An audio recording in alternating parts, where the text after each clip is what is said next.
삶이 변화되는 시간 될 수 있도록 도와주세요. 살아계신 예수님의 이름으로 소원하게 기도드립니다. 아멘.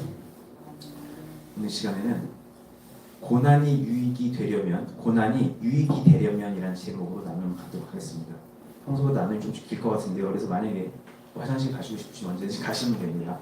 고난이 유익이 되려면이라는 제목으로 나눔을 갖겠습니다. 우린 그동안 고난이 유익이다라는 말을 계속 들었고 또 하면서 살아왔죠. 고난은 유익이다. 하지만 좀 진짜 묻고 싶어요. 진짜 우리 삶에 놓여있는 이 고난, 이 어려움이 정말 지금 나에게 유익이 되고 있는가? 이게 정말 유익이 되고 있는가? 저의 질문에 아니 지금 우리가 그 어려웠던 어려움을 이겨온 이유가 말씀 속에서 고난이 유익이라는 그 말씀만 붙잡고 여기까지 왔는데 지금에 와서 이게 무슨 질문인가 하실 수도 있는데요. 이런 경우를 생각해 볼게요. 신앙생활을 하면 이런 케이스들을 쉽게 어렵지 않게 볼 수 있는데 두 가정이 있다 이거예요. 근데 두 가정이 비슷하게 어려워요. 삶의 모습이 비슷해. 둘 다 비슷하게 어려워. 근데 신기하게 한 가정은 날로 삶이 좋아져요. 근데 다른 쪽은 수십 년이 지나도 맨날 똑같다는 거예요. 어머니 너무 신경 쓰지 마세요. 그런 거 신경 쓰지 마시고 그냥 계세요. 그렇죠? 두 가정이 있다 이거예요. 근데 한 가정은 날로 좋아지지만 다른 한 가정은 맨날 그대로예요. 아니 오히려 더 나빠지고 있어. 그렇다면 그들이 겪었던 그 고난은 두 가정 모두 유익이 되었을까요? 이 가정에도 유익이었고 이 가정에도 유익이었을까? 참고로 저는 지금 긍정적인 부분만 갖고 얘기하는 게 아니에요. 물론 금전적인 부분이 좋아지면 가정이 좋아졌다 할 수 있겠죠. 근데 금전적인 부분이 풀려지지 않아도 가정이 그냥 편안해졌어. 그래서 내 마음이 편안해. 내 삶이 편안해. 그래서 건강도 좋아지네. 그렇게 삶이 긍정적으로 풀어지는 상태를 얘기하고 있는 거예요. 뭔가 내 삶이 긍정적으로 바뀌고 있는 거죠. 만약 내 상황이 그렇게 긍정적으로 바뀌고 있다면 나라는 사람의 삶이 선한 방향으로 변하고 있다면 그렇다면 고난은 분명히 유익이었죠. 유익이었을 거예요. 분명히 유익이에요.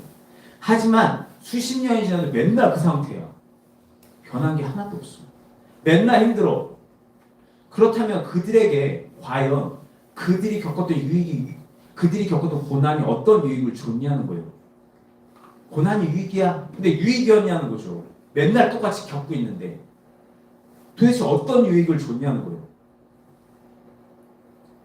시편 119편 71절에서 시편 기자는 이런 말을 합니다. 오늘 첫 번째 부분 시편 119편 71절에서 시편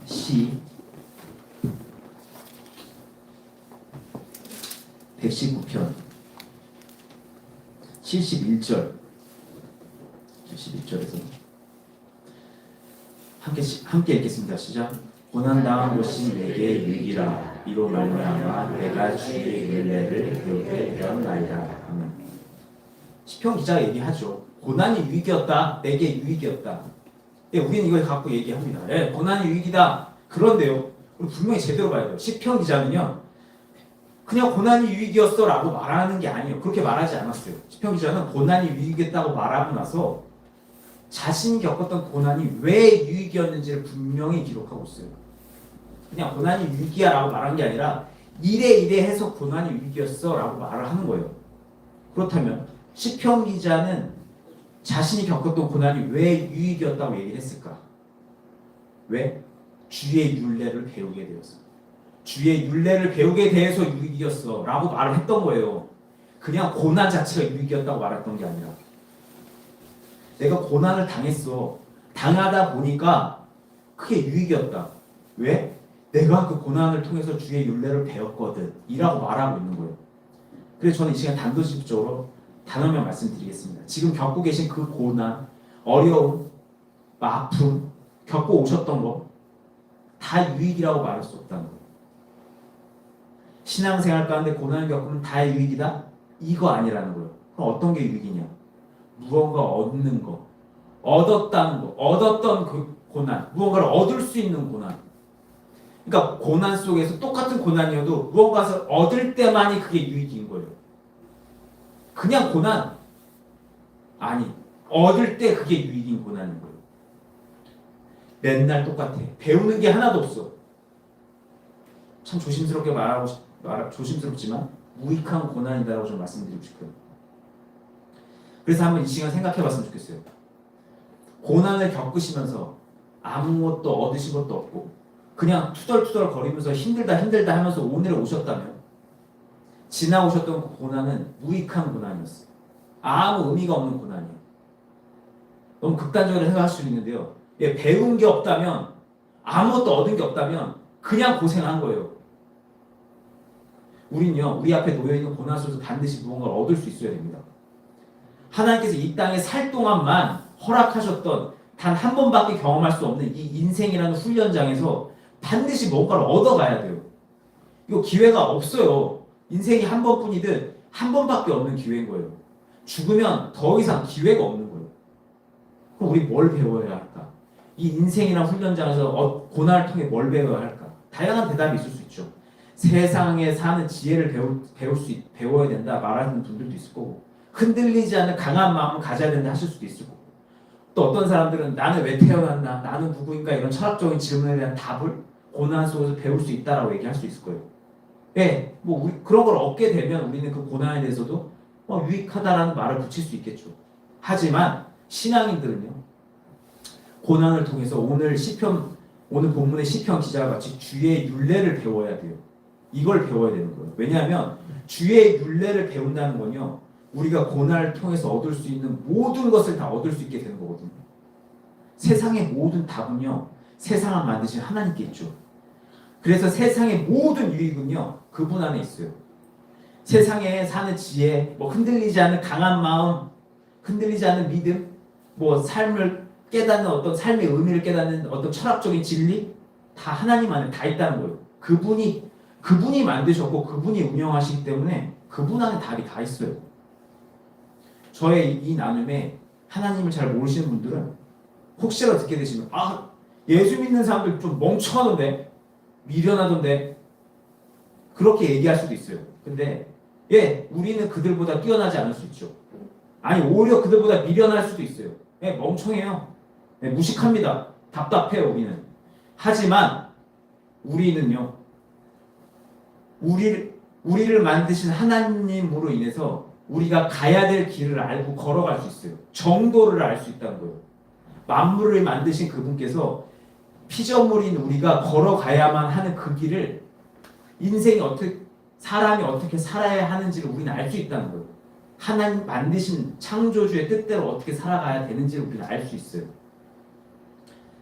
어떻게 주의 율례를 배워서 우리는 더 깊은 삶의 진실, 정도를 알 수 있는 거죠. 삶이 뭐고 그냥 우리는 알 수 있어요. 왜? 우리 하나님을 아니까. 그래서 율례를 배우면 그들처럼 똑똑하지 않아도, 서세가 뛰어나지 않아도, 많이 배우지 않아도, 우리 무식해도 우리는 순리대로 걸어갈 수 있어요. 당연히 걸어가야 될 그 길을 걸을 수 있는 거죠.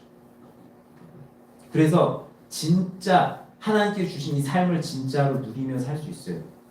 그렇기 때문에 우리 신앙인들은 무엇보다도 먼저 주의 율례를 배울 수 있어야 돼요. 여기까지 저희 나눔에 그래, 주의 율례를 배워야 된다는 건 알겠다 이거야. 그럼 그거 어떻게 배우냐? 주의 율례를 어떻게 배우냐? 주의 율례, 율법? 성경을 더 공부하면 되나? 근데 나 성경 어느 정도 알고 있는데, 웬만큼 다 알고 있는데. 근데 고난 속에서 성경을 배운다는 건 또 뭘까? 고난 속에서 성경 공부한다는 건가? 이게 의문이 드실 수도 있어요. 그래서 이 답을 찾기 위해서 오늘 두 번째 본문 시편 119편으로 돌아와서, 일단은 잠깐 119편으로 우선 돌아와서 먼저 이거부터 말씀드려요. 시편 기자는요, 사실 다윗이 아니에요. 다윗이라고 말할 수 없어요. 다윗이라고 딱 집어서 말할 수는 없어. 말할 수는 없지만, 다윗이 아닌 건 아니고 다윗이라고 딱 집어서 말할 수는 없지만, 적어도 시편 119편을 봤을 때 이 사람 분명 하나님을 아는 사람이다라는 걸 알 수 있죠. 하나님을 아는 사람이야. 그럼 유대 문화의 특성상으로 볼 때 이 사람 분명 율법을 알았던 사람이에요. 율례를 알던 사람이었다는 거죠. 그런데 그가 말을 하는 거예요. 고난을 통해서 내가 주의 율례를 배웠다. 그렇다는 거면 적어도 지금 시편 기자가 말하고 있는 주의 율례를 배운다는 거는 단순하게 기록된 율법을 애워가지고 막 공부해갖고 배우는 걸 의미하는 게 아니라는 거 우리는 알 수 있죠. 그걸 넘어선다는 거예요. 이 배움의 느낌이 조금 다르다는 거죠. 그렇다면 시편 기자가 지금 말하고 있는 율례를 배운다는 게 주의 율례를 배운다는 게 뭘까? 이 답을 찾기 위해서 그냥 오늘 두 번째 본문 시편 119편 25절로 40절 말씀을 교독할 겁니다. 교독할 거예요. 이 교독하시면서 한번 말씀을 보시면서 한번 찾아보세요. 고난 속의 율례를 배운다는 게 뭔지. 그러면 시편 119편 25절 제가 먼저 읽겠습니다. 내 영혼이 진토에 붙었사오니 주의 말씀대로 나를 살아나게 하소서.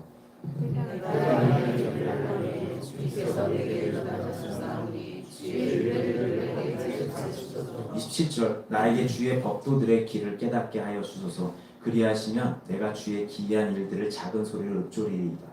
나의 영혼이 이르는 말로 말미암아 주의 말씀대로 나를 세우소서. 29절 거짓 행위를 내게서 떠나게 하시고 주의 법을 내게 은혜로이 베푸소서. 내가 선지자를 택하고 주의 길을 영원하리이다. 31절 내가 주의 증거들에 매달렸사오니 여호와여 내게 수치를 당하지 말게 하소서. 주께서 내가 마음을 주시며 내가 주의 은혜를 영원하리이다. 33절 여호와여 주의 율례들의 도를 내게 가르치소서. 내가 끝까지 지키리이다. 나를 깨닫게 하소서. 주께서 내가 주의 법을 지키는 지키리이다. 35절 나로 하여금 주의 계명들의 길로 행하게 하소서. 내가 이를 즐거워함이니이다. 내 마음을 주의 즐거워하게 하시고 37절 내 눈을 돌이켜 허탄한 것을 보지 말게 하시고 주의 길에서 나를 살아나게 하소서. 주를 경외하게 하는 주의 말씀을 주의 종에게 세우소서. 39절 내가 두려워하는 비방을 내게서 떠나게 하소서. 주의 규례들은 선하심입니다. 함께 읽겠습니다. 40절 내가 주의 법도들을 사모하였사오니 주의 의로 나를 살아나게 하소서. 아멘. 자, 이 말씀 읽고 나시니까 고난 속에서 율례를 배운다는 건 어떤 것이 좀 다르세요. 이거요 성도님께서 다 하실 수 있어요 사실. 그리고 지금 제가 설명드린 거 다 들으시고 나면 아하 하실 거예요. 왜냐하면 이미 경험하고 계시거든요. 고난 속에서 작은 사건들 속에서도 계속 작은 변화를 겪고 계신다면 지금 이미 이 율례를 배우고 계신 거거든요. 지금부터 말씀드리면 경험 속에서 하실 겁니다. 그럼 지금부터 설명을 드려볼게요. 먼저 28절로 가겠습니다. 나의 영혼이 눌림으로 말미암아 녹사오니 주의 말씀대로 나를 세우소서. 시편 기자가 기도하는 거예요. 주님, 내가 지금 너무 죽을 것 같습니다. 죽을 것 같으니까 이 고통에서 벗어날 수 있도록 내가 주의 말씀대로 주의 율례대로 살 수 있게 좀 해주세요. 먼저 기도해요. 시편 기자가 왜 이런 기도를 했냐면 이거 알았던 거예요. 죽을 것 같은 내가 살 길은 주의 율례대로 살아서 주의 법대로 살아서 주님의 보호막에 안으로 들어가는 것이 살 길이라는 걸 알았던 거예요. 그래서 그는 그 고난 속에서 다른 걸 구하지 않고 나로 하여금 주의 말씀대로 살 수 있게 좀 해주세요 라고 기도를 하는 거죠. 그리고 그 기도에 이어서 이렇게 기도합니다. 주님, 그렇게 주의 말씀대로 살 수 있게 저를 만들어 주시는데 그때 29절 거짓 행위를 내게서 떠나게 하시고 주의 법을 내게 은혜로이 베푸소서. 한 주석가는 이 거짓 행위에 대해서 불신, 반목, 서로 미워하는 거죠. 반목, 무상 숭배 같은 하나님과 관계를 단절시키는 죄악된 행동을 얘기한다라고 얘기를 해요. 어떤 죄악된 행동들을. 그것도 맞죠. 그것도 맞아요. 근데 저에게는 다른 것은 직접적으로 그걸 포함해서 모든 죄악된 행동들을 포함해서 이것도 죄악된 행동이겠지만 거짓된 행위, 곧 나의 위선적인 행동까지 하나님의 이름으로 살겠다고 하나님을 위해 살겠다고 하면서 하는 그런 나의 위선적인 행동까지도 전부 제거해달라고 그렇게 기도한 걸로 저에게 조명을 됐던 저에게 그렇게 조명이 됐어요. 죄 맞죠? 눈에 띄는 죄들 짓는 것도 제거해줘. 그런데 내가 주를 위해 살겠다고 하면서 하는 그런 가짜 행동까지 또 모두 제거해달라고 했던 거예요. 주님 뜻대로 삽니다. 근데 그때 했던 가짜 거짓 행동까지 전부 다 제거해 주셔서 주의 법을 진짜로 살아낼 수 있게 어떻게 해달라고 기도하나요? 주의 법을 내게 은혜로이 베풀어 주시라고 기도를 합니다. 주의 법을 내게 은혜로이 베풀어 주시라고 기도를 해요. 자, 이 부분 뒤에 설명할 건데 잠깐 집어넣고 계속 읽어볼게요. 쭉 내려와서 32절. 그렇게 주의 법을 내게 은혜로이 베풀어 주시면 내가 마음이 넓어질 텐데 32절. 그렇게 주께서 내 마음을 넓혀 주시면 내가 주의 계명들의 길로 달려갈 수 있을 겁니다. 주께서 내 마음을 넓혀 주시면 내가 주의 계명들을 어렵지 않게 지킬 수 있을 겁니다. 시원시원하게 지킬 수 있을 겁니다. 여기까지 끊고 29절과 32절에 담겨있는 영적 원리 보이세요? 시편 기자는요, 이 두 절에서 이렇게 말하고 있는 거예요. 내가 진심으로 주의 말씀대로 살 수 있으려면 내 안에 거짓들이 다 제거돼야 돼. 내 안에 죄가 다 거짓돼야 돼. 심지어 입으로, 외적으로 하나님의 입으로만, 외적으로만 하나님의 말씀대로 살겠다고 했던 그런 거짓 껍데기까지도 다, 속으로는 전혀 안 그러면서 겉만 그런 것까지도 다 제거돼야 돼요. 그런데 그렇게 거짓들이 다 제거되려면 뭐가 필요해? 주님께서 나에게 주의 법을 은혜로이 베풀어 주셔야 해. 왜냐하면 주님께서 그렇게 주의 법을 내 안에 은혜로이 베풀어 주시면, 법을 베풀어 주시면 내 마음이 넓어지고, 그렇게 내 마음이 넓어지면 그때부터 나는 주의 계명을 어렵지 않게 실제로 지킬 수 있게 되기 때문이야 라고 얘기를 하고 있는 거예요. 그리고 이것이 바로 주의 율례를 배우는 거예요. 시편 기자가 원했던 주의 율례를 배우는 거. 주님의 법을, 주의 법을 은혜로 얻어서 마음이 넓어져서 주님의 말씀을 어렵지 않게 지키게 되는 것, 주의 율례를 어렵지 않게 지키게 되는 것, 이거를 구하고 있었던 거예요. 머리로 배우는 게 아니라 주의 법을 은혜로 얻어서 마음이 넓어져서 주의 말씀을 지키는 게 어렵지 않게 되는 것. 이게 바로 시편 기자가 구하고 있는 거거든요. 이건 그냥 머리로 하는 거랑 다르죠. 살아낼 수 있는 살아있는 율법을 달라고 하는 거예요. 진짜 살 수 있게 좀 도와달라고. 어디서? 고난 속에서 이걸 배울 수 있게 해달라고 했던 거예요. 토론장이 아니라, 도서관이 아니라 고난 속에서 이거 배울 수 있게 해달라고 지금 기도하고 있는 거예요. 이거 배우고 나니까 유익이라고 얘기했던 거죠. 이거 고난 속에서 배울 수 있는 거거든요. 삶에서 배울 수 있는 거예요. 그리고 우리 그 고난 속에서 다른 것을 구하지 않고 영적인 것, 율례를 배우길 원했던 그의 행동을 먼저 그의 나라와 그의 의를 구하는 행동이라고 말할 수 있죠. 그렇다면 시편 기자가 율례를 배우기 위해 구했던 주의 법은 뭘까요? 주의 법. 이거를 얻으면 주의 율례를 배울 수 있어. 그게 바로 주의 법이에요. 그럼 주의 법이 뭐냐는 거예요. 이거 하나님 은혜로 얻을 수 있다고 그러거든요. 그럼 하나님 은혜로 얻을 수 있는 주의 법이 뭘까? 이게 정답이라고 딱 단언하며 말씀드릴 수 없지만 저에게는 이렇게 조명됐어요. 시편 기자가 하나님께 은혜로 달라고 했던 이 주의 법은 바로 세영이신 한 성령님이라고 저에게 나왔던 거예요. 에스겔서 36장 26절 27절에 이런 거 있어요. 또 새 영을 너희에게 주고 새 마음을 너희에게 주되 너희 육신에서 굳은 마음을 제거하고 부드러운 마음을 줄 것이며 27절 또 내 영을 너희 속에 두어 너희로 율례를 행하게 하리니 너희가 내 율례를 지켜 행할지니라. 에스겔서가 분명히 기록하고 있죠. 우리에게 새 영이 임하면 우린 새 마음을 소유하게 되고 또 지금 우리 안에 임해 계신 그 새 영으로 인해서 우리가 하나님의 규례, 율례를 행할 수 있게 된다. 꼭 기록하고 있는 거예요. 새 영이 생기면 행할 수 있게 되는 거죠. 이 흐름을 잘 보셔야 돼요. 새 영이 임하게 되면 마음이 부드럽게 되고 너그럽게 바뀌게 돼. 마음이 살같이 변하는 거죠. 그리고 그 상태가 되면 내주하신 새 그 영으로 인해서 주의 율례들을 머리로만 아는 것으로 끝내는 게 아니라 진심으로 행할 수 있게 된다는 거죠. 이 사실을 붙잡고 32절을 보면 주께서 그렇게 새 영을 주셔서 내 굳은 마음이 부드럽게 변하면 마음이 넓어지면서 난 더 이상 고집 부리지 않고 내 뜻대로 하지 않고 주의 계명의 길로 달려갈 수 있게 된다. 계명을 쉽게 지킬 수 있게 된다는 거예요. 그러니까 여호와여 33절 허락하신 새 영 성령님을 통해서 주의 율례들의 도를 내게 가르치소서.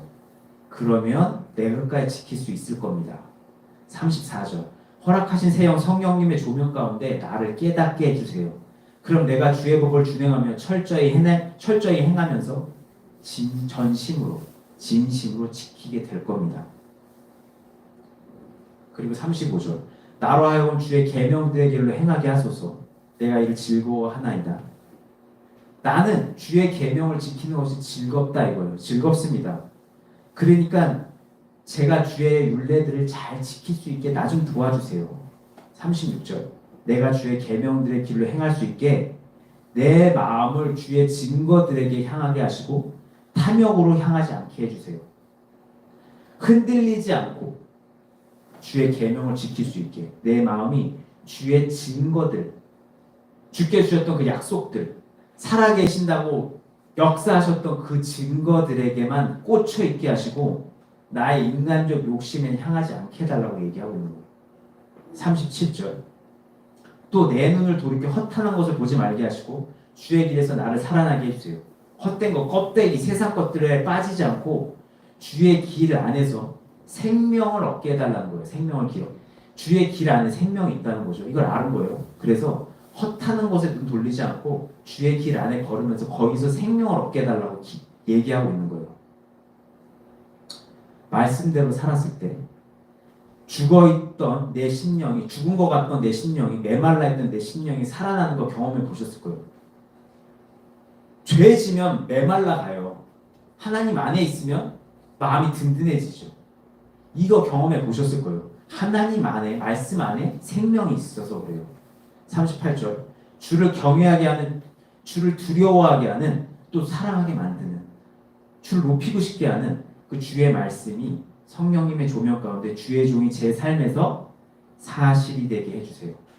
조명 가운데 사실이 되게 해주세요. 이렇게 계속 기도하고 있어요. 그리고 39절 내가 두려워하는 비방을 내게서 떠나게 해주세요. 이 구절 이거 참 말들이 많은데 두려워하는 저 악한 자들의 비방 이거 또는 참소라고 하거든요. 모두 남을 헐뜯는 거예요. 그러니까 저 악한 영의 비방, 참소를 내게서 떠나게 해주세요. 저 악한 영에게 영향을 받아서 나를 지금 욕하고 있는 저들 내게서 떠나게 해주세요. 또 어떤 번역본이 이거 회방이라고도 얘기하거든요. 이 비방을. 회방 역시 남을 헐뜯는다라는 표현도 있지만 이런 뜻도 있어요. 방해한다. 괴롭히는 거예요. 방해하는 거예요. 그래서 이 번역들의 의미를 생각해 볼 때 시편기는 이렇게 기도했던 거죠. 저는 온전히 신앙생활하지 못하는 게 제일 두렵습니다. 그러니까 나를 상처받게 하고 나를 시험 들게 하고 힘들게 하는, 그래서 하나님 뜻대로 살지 못하게 하는 저 악한 자들과 악한 영의 비방과 참소, 그리고 나로 하여금 하나님 말씀대로 살지 못하게 방해하는 저들의 모든 방해를 내 삶에서 사라지게 해주세요 라고 기도하는 거예요. 그리고 마지막 40절 내가 주의 법도들을 사모하였으니 주의 의로 나를 살아나게 해주세요. 나는 주의 법도들을 사랑해. 이거 경험해 보시면 하나님 안에서 사는 것이 얼마나 안전하고 든든한지 경험해 보시면 사랑할 수밖에 없게 돼요. 그대로 살고자 하오니 주여 그 의를 내게 허락해 주셔서, 주의 의를 허락해 주셔서 그 의로 인해서 죽은 내가 살 수 있게 해주세요. 이게 무슨 말이냐면 시편 기자는 지금 먼저 그의 나라와 그의 의에서 그의 의를 구하고 있는 거거든요. 지금 그의 의를 구하고 있어요. 내가 주의 법도를 사랑해. 그러니까 주의 의를 내게 소유하게 해주셔서 나로 살아나게 해주세요. 선악과를 따먹은 후로 오염된 내 안에서 나온 그 의, 그래서 겉만 의롭고 속은 더러운 그 의가 아니라 하나님의 뜻으로 된 의, 그래서 하나님께 의롭다 인정받을 수 있는 그 의를 소유하기를 원했던 거예요. 바리새인들의 의는 인정 못 받았죠. 하나님께 인정받을 수 있는 의를 소유하길 원했던 거예요. 서기관도 인정 못 받았죠. 하나님께 인정받을 수 있는 그 의, 그 의를 소유하게 되면 어떻게 되냐? 하나님 뜻대로 행할 수 있게 되는 거예요. 기준이 바뀌거든요. 하나님의 의를 소유하게 되면. 그러니까 하나님 뜻대로 행할 수 있게, 표현을 달리하면 순종할 수 있게 그 의를 얻어서 살길 원했던 거예요. 이 의가 없으면 순종이 잘 안 돼요. 내 생각이 출중하니까. 근데 그게 싫었던 거예요. 하나님의 의를 좀 주셔서 내가 이 의에 지배되어서 이 의대로 살아서 진리의 말씀 안에 살게 되면서 살아날 수 있게 해달라고 했던 거예요. 우리 꼭 기억해야 돼요. 오직 하나님의 의로만 살 수가 있어요. 왜냐하면 그 안에 생명이 있기 때문에 그래요. 그리고 죄밖에 걸어갈 수 없었던 내가 내 고집 꺾고 갈 수 있게 하는 게 바로 하나님의 의거든요. 이게 오직 하나님의 의에서만 이게 모든 게 가능합니다. 그리고 우리는 그 의를 예수 그리스도 안에서 소유할 수 있죠. 그래서 복된 거예요. 그래서 복음인 거예요. 그래서 예수 그리스도 안에서 그 의를 거듭남을 통해서 소유해. 그래야 신앙인으로서 살 수 있는 거예요. 그래서 거듭나라고 하고 하나님 만나라고 하는 거예요. 이 의를 소유해야 갈 수 있거든. 그래서 하나님 아직 인격적으로 만나지 못해서 예수님 모르면 사실은 신앙생활 할 수가 없는 거예요. 진짜 일을 살 수 없는 거죠. 자, 여기까지 내용을 짧게 정리하면 시편 기자는 시편 119편 71절에서 고난이 유익이 되려면 고난 가운데서 율례를 배울 수 있어야 된다 얘기를 했고요. 그리고 율례를 배운다는 것은 에스겔의 기록을 볼 때 살아계신 율례인 세영, 성령님의 내주하심을 경험하고 나서 내주하시게 된 성령님의 조명 가운데 하나님의 의를 얻어서 성경을 살아낼 수 있게 되는 것, 바로 이게 율례를 배우는 것이었던 거죠. 그리고 그렇게 율례를 배워서 성경을 진심으로 살아낼 수 있게 될 때 우리는 진짜 살 수 있어요. 그때 우리는 이제 고난이 유익이다 말할 수 있는 거죠. 자, 이제 거의 이제 후반전에 왔어요. 시편 기자는 그 고난의 삶 속에서 어떤 과정을 거치며 율례를 배웠는가. 지금부터 이제 그것만 짧게 확인할 거예요. 자, 이 답을 찾기 위해서 25절로 갑니다. 25절. 내 영혼이 진토에 붙어 싸우니 주의 말씀대로 나를 살게 하소서. 뭐라 얘기하냐면 잘 죽겠다 이거예요. 나 진짜 흙먼지 뒤집어 쓰고 바닥에 팍팍 끼고 있다. 얘기하는 거예요. 체면 차리지 않고요. 막 겉으로는 아닌 척, 속으로는 죽을 것 같은데 거룩한 척 하지 않고 솔직히 말하는 거예요. 나 진짜 죽을 것 같습니다. 근데 나 이렇게 죽을 것 같은데 살고자 하니까 주님 말씀대로 살 수 있게 나 좀 도와주세요. 기도하는 거예요. 주님 뜻대로 살 수 있게. 그래야 주님의 보호마음 안에서 이 지옥 같은 삶에서 벗어날 수 있으니까. 그리고 그 다음 단계가 중요합니다. 다음 단계 26절. 내가 나의 행위를 아뢰매 주께서 내게 응답하셨사오니 주의 율례를 내게 가르치소서. 요게 중요한 부분이에요. 솔직하게 죽겠다고 고백하고 나서 그가 뭘 했냐면 나의 행위를 아랬어요. 이게 뭐냐면 자백했다는 거거든요. 자백하는 거예요. 죽겠다. 살려달라. 나 죽을 것 같다. 하나님 나 좀 살려주세요. 하나님 뜻대로 살 수 있게 좀 해주세요. 기도하다 보면 보여요. 뭐가 보이냐? 내가 보여요. 나의 행동 보이는 거예요. 자백하는 거죠. 보인 대로. 이거는 사실 상황이 어쩔 수 없었어요. 내가 먹고 사는 게 바쁜데 내 가족도 챙겨야 돼서 변명하지 않고 일단은 그냥 고백하는 거예요. 어떤 분이 그런 얘기를 하더라고요. 나는 닭을 훔친 것만에 죄를 졌는데 세상 사람들이 자꾸 나를 황소를 훔친 것 마냥 몰아세웁니다. 누명을 씌워야 주님 진짜 억울합니다. 그러니까 주님께서 물으시더래요. 야, 그러니까 훔쳤냐 안 훔쳤냐. 그래서 훔치긴 훔쳤는데 저는 닭만 훔쳤습니다. 진짜로. 손은 건들지도 않았어요. 그러니까 주님께서 알았다. 근데 너 훔쳤냐 안 훔쳤냐. 훔쳤다고요. 네, 훔쳤습니다. 네, 죄송해요. 죄송합니다. 그걸 계속했대요. 마지막에 진짜 죄송합니다. 네, 제가 훔쳤어요. 제가 잘못했네요. 제가 죄인입니다라는 고백을 했다는 거예요. 그러니까 하나님께서는 물으실 때 큰 죄, 작은 죄 일단 물으신 게 아니에요. 훔쳤냐 안 훔쳤냐를 물어보시는 거죠. 그러니까 상황이 어떻든 간에 일단은 떠오르면 자백해 보는 거예요. 죄송합니다. 머리 탁 숙이는 거죠. 그리고 나면 뭐가 있냐? 응답을 듣습니다. 여기 응답을 받았다고 하잖아요. 응답하셨사오니. 쉽게 말해서 자백하다 하나님 만난 거예요. 이 만났다는 거 응답 받았다고 하는 거거든요. 그렇게 딱 만나니까 얘기하는 거죠. 와, 주님, 내가 진짜 율례대로 살고 싶습니다. 나 좀 살 수 있게 도와주세요. 그때 부탁한 거예요. 하나님 만나니까 부탁한 거죠. 죄송합니다. 제가 진짜 아버지 뜻대로 이제 살게요. 살 수 있게 좀 도와주세요. 신앙인들이 이 과정을 거쳐야 돼요. 정직하게 나의 속마음 다 드러내고 나서 도와달라고 기도하고 나서 그렇게 기도하다가 나의 모습이 보이면 자백해. 죄를 알고 내가 죄인인 걸 알아야 돼. 그리고 나면 하나님 만나. 그리고 하나님을 만난다는 게 바로 응답을 듣는 거야.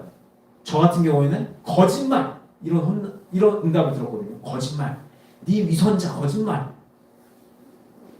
예전에 간증 한번 드렸죠. 그렇게 응답을 듣는 거예요. 그리고 나면 그때 만나죠. 그때 얘기하는 거예요. 도와주세요. 나 좀 도와주세요. 나 좀 살 수 있게 도와주세요. 주 뜻대로 살기를 원합니다.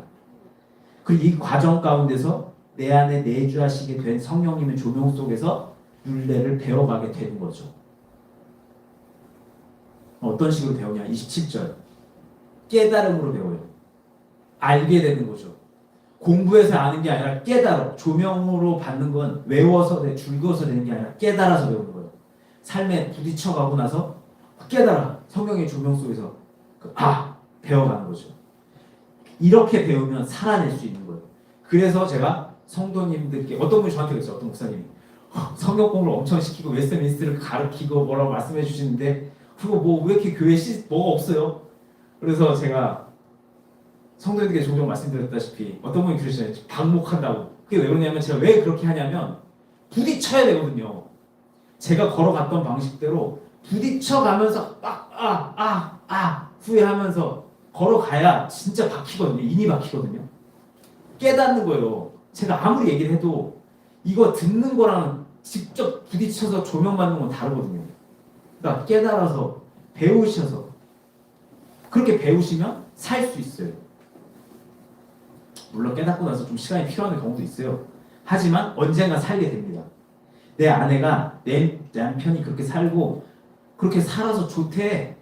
나도 그럼 좀 그렇게 해서 복 좀 받아보자. 이거 안 돼요. 안 되는 겁니다. 그렇게 해서는 안 돼요. 깨달아져야 돼요. 내가. 이게 느낌이 달라요. 저거 좋은 거 같네라. 우와, 이거 해야 되네. 다른 겁니다. 그렇게 살면 뭐가 돼? 성화가 돼요. 그리고 그와 동시에 성화가 되면 뭐가 돼? 이 지긋지긋한 고난에서 탈출하는 거예요. 허락하신 고난은요, 분명 목적이 있어요. 그냥 죽어봐라 주신 게 아니란 말이에요. 목적이 뭐냐? 만드시기 위해서 주신 거거든요. 이거 잊으면 안 됩니다. 고난의 목적, 만드시기 위해. 그러면 고난의 목적에 맞게 우리가 그럼 고난을 탈출하는 방법이 뭐냐? 만들어지면 되거든요. 그게 성화예요. 성화되면 돼요. 그러면 이거 안 겪어요. 그렇다면 고난에서 나올 방법은 사실 그렇게 생각하면 나에게 있는 것 같아요. 고난에서 나올 방법은 신앙인들에게 있어서 고난에서 나올 방법은 길 찾는 게 아니라 나에게 있더라고요. 답이 내 안에 있어요. 내가 변화되면 하나님께서 열어주시거든요. 그러니까 자꾸만 여기서 길을 찾는 게 아니라 내가 안에서 답을 찾아야 되는 거예요. 결국 고난의 목적은 바로 나를 성경처럼 변화시키는 것. 거기에 있기 때문에 우리 안에서 답을 찾아야 돼요. 자, 이제 긴 시간 나눔을 마무리하면서 건면을 드립니다. 모든 고난이 다 유익하지 않다고 저는 생각해요. 얻는 게 하나도 없다. 힘들기만 한 고난, 그런 얻는 게 하나도 없고 힘들기만 한 고난, 유익이 없어요. 그럼 고난에서 유익이 되려면 얻는 게 있어야 돼. 그리고 특별히 우리 신앙인들은 율례를 배울 수 있어야 돼. 율례를 배운다는 게 뭐죠? 살아계신 율례이신 성령님의 내주하심을 얻고 나서 성령님의 조명 가운데 하나님의 의를 얻어서 성경을 진심으로 살아낼 수 있게 되는 거죠. 근데 지금 어려움 가운데 힘드신 가운데 계신 분들 있다는 거 알고 있어요. 그 어려움 괜히 있는 게 아니에요. 그 아픔 괜히 있는 게 아니에요. 변화시키고자 있는 거예요. 그러니까 힘드신 거 아는데 그냥 아프다고 끝내지 마시고 그 고난 속에서 나의 진짜 모습을 한번 찾아보시기 바랍니다. 그래서 꼭 자백해 보세요. 도움을 구하시면서 정직하게 도움을 구하시면서 조명 주시는 거 자백하셔서 하나님의 응답을 꼭 경험해 보시기 바랍니다. 만나 보시라는 거예요. 그리고 나서 조명 가운데 한번 살아보세요. 성경을. 그러면 삶이 바뀔 거예요. 그리고 이미 조명 받고 계신 분들께서는 하나님 만났다.